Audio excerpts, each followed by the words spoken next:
So this is it, Pansit. Sa sign off na rin kami sa'yo. May nakabili na rin to, may bagong owner na rin tong bahay na to. And I think nagustuhan naman nila. So possession date nila will be in about 7 days. It will be a good service for us.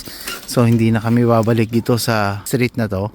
So ito na, may nakabili na dyan. And same thing as with this one. Paalam sa inyo. Good morning, and it's a foggy morning right now. So yan, meron akong pupuntahan ngayon. Punta ako sa appointment, doctor's appointment, meet and greet. At nagpa-lab work ako, syempre. Unang taon, kumbaga first quarter dapat lab work. So pupunta ako ngayon sa bagong doktor namin dito. Kaya ang appointment ko is around 10:15 and it's around 10:04. And ang maganda niyan is around 5 minutes to 7 minutes drive lang ako. But I just want to show you yung fogginess fogginess ng umaga ngayon, and halos walang makita. And right now, kapag mga ganyang foggy yung paligid, automatic dapat naka-on yung ilaw para at least merong naka-on din yung tail light. Oh, look at that. Good morning, good day. Oh, yan, nasa may perimeter highway na ako, and actually sobrang dapat dahan-dahan lang din talaga. Ang speed dito is 100, and right now, ayan o, perimeter highway, and right now ano lang tayo, 70. Kasi ang hirap, hindi mo makita yung nasa harapan mo, sobrang fog, kaya ingat lang din talaga. Kami ngayon sa may West St. Paul Medical Clinic. So bagong clinic to dito, and mas malapit sa amin at mas konti yung mga pasyenteng pumupunta rito. Hindi naman totally konti, but the clinic is still establishing, which is very good kasi mabait din yung doctor, accommodating yung doctor, and they still accepting new patient. Check ko yung lab result na pinagawa namin ni Aisha last time, and then hopefully may mga bago sa values. Hopefully bumaba yung mga kailangang bumaba at tumaas yung dapat na kailangan tumaas. Okay, so naging maganda naman yung results ng laboratory works, and may kailangan i-work out na isa pa, which is yung cholesterol. Hindi naman siya sobrang taas, pero hindi naman ganun din na nasa normal. Siguro nasa borderline ng papunta sa mataas, pero at least it's something na pwede ko ng diet modification, and syempre medication pa rin. And ang maganda dyan, yung isa sa mga winu-worry ko is yung uric acid. So bali ngayon nag-normalize na siya. So sabi ng doktor, keep on doing what you're doing, take the medication as needed, and then nagbigay siya ng laboratory works, lab works na kailangan gawin after 3 months. So 3 months ulit babalik ako rito, and then we will try to check again. Dito na ako sa bahay, so kukuha muna ako ng mailbox. Kukuha ako ng mail sa mailbox. So maganda nito sa pwesto ng bahay namin is walking distance lang, andun yung mailbox, ayun. So may isang bahay dito ginagawa. I think may possession date na rin to, pero hindi ko pa nakikita yung owner. Parang last time nakita ko nag-walkthrough na sila. So yan, isang ginagawang bahay. Tapos ito, panibago. Tapos I think yan, meron na nakatira dyan sa 174. Construction zone dito. Tapos yan, lake yan. Lake, yun nandiyan dyan. Pero magkakaroon pa ng dalawang bahay, I think dyan. Tapos nandiyan yung mga show home. And ito yung aming mailbox. So shout out kay Jeff, siya yung naglilinis ng mailbox na to. So yan, kita nyo naman, pinapakita talaga yung semento. So sabi nila may snowstorm. So ayan, nag-uumpisa na yung snowstorm.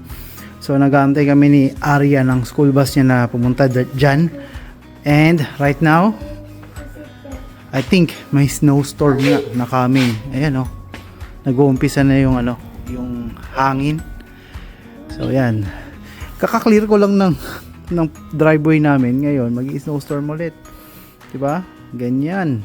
So let's hope for the best na sana hindi ganun kalakas at hindi ganun karami yung snow na ibabagsak.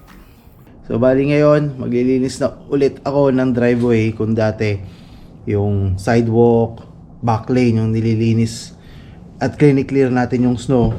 Right now dito sa may bagong place, ayan naman yung kailangan naming linisin everyday. Lalo na pag nag-i-snow, ayun o, tayo mo itsura dun sa kabila. Kay Kuya Henry, kay Boss Henry. Ayan, nakalinis na rin yung kanyang driveway. At syempre dito rin yung sa kabila kila Oliver. Ayan, malinis din yung kanilang driveway. So syempre kailangan sa atin din para at least yung surrounding area is malinis. So yan, umpisa na natin to.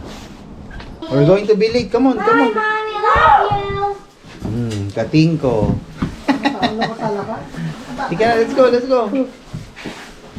Alright guys, today I'm going to go to school.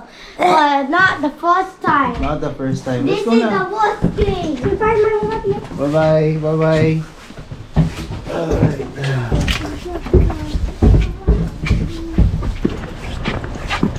Hey, go, let's go. Yan. Area ginagawa pa rin dito. Tapos ito yung isang show home. Ayan. So may parade ng show home ngayon. Or this week yata to.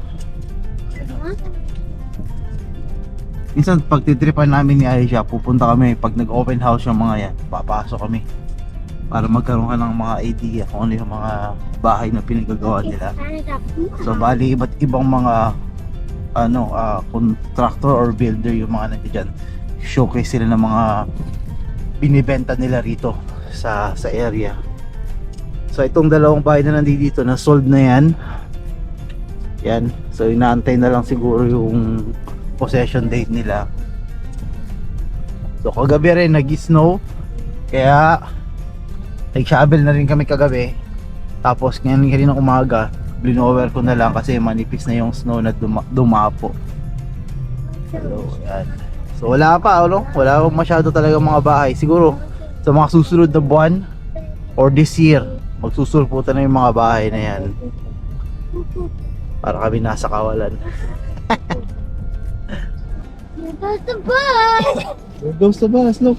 Here goes. Get out. Get out of this house. Get out now. Look for me. Let's go, let's go. Okay, let's go.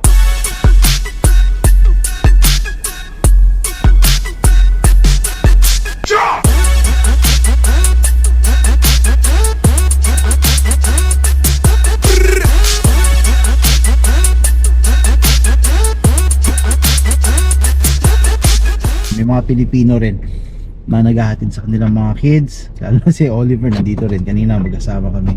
So bali si Oliver, isa siya sa mga talagang kapitbahay namin na katabi talaga. Siya yung minsan naghahatid din sa mga bata, lalo na pag may pasok ako na hindi ko siya lang ma-pick up. And yun, shout out to Oliver. Tapos maraming salamat talaga dun sa paghahatid. I really appreciate it. So ayan, so balik na ako sa bahay. Kami ngayon ay magkakape ngayon ni Aisha. Arya! Arya, good morning! Wow, nakita mo sarili mo. What are you doing? Nahulog mo. Good job, Arya! Good job!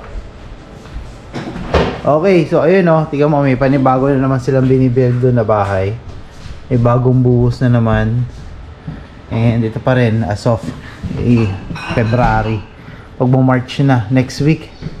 So hindi pa nabibuild yung bahay doon kasi inaabangan namin dito yung magiging kapitbahay. So matagal na, at least 3 weeks na yata yan na inspection. So ngayon wala pa. Good morning. Ayan.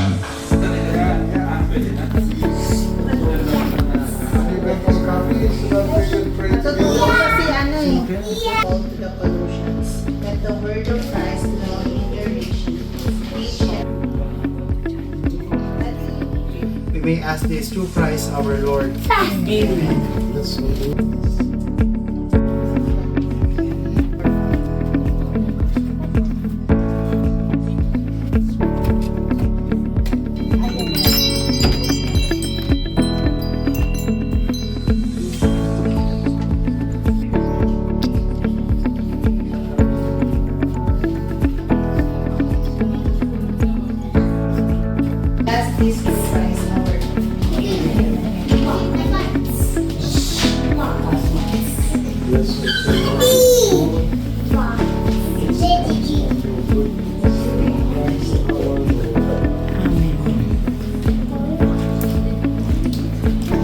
pray that with all our parents we may always be happy in this living room. May we learn to share with each other and receive and entertain our friends as Christ has commanded us. We ask through Christ our Lord.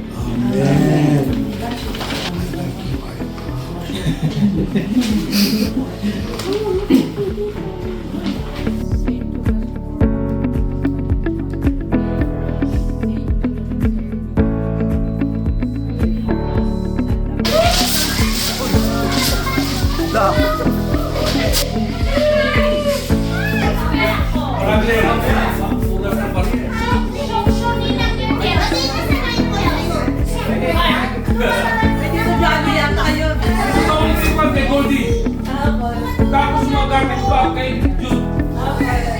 Tapos regalo yung regalo. Yung regalo, maraming na lang kita sa amin. Kasi mabibigyan ko yung mga regalo. See what you have done.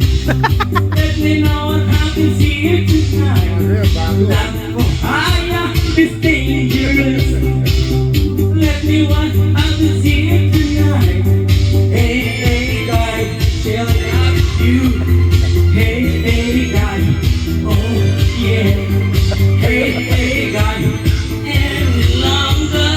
Hey, hey, guy, oh yeah. Step to heaven, please step to me. Let me know what you heard to me tonight.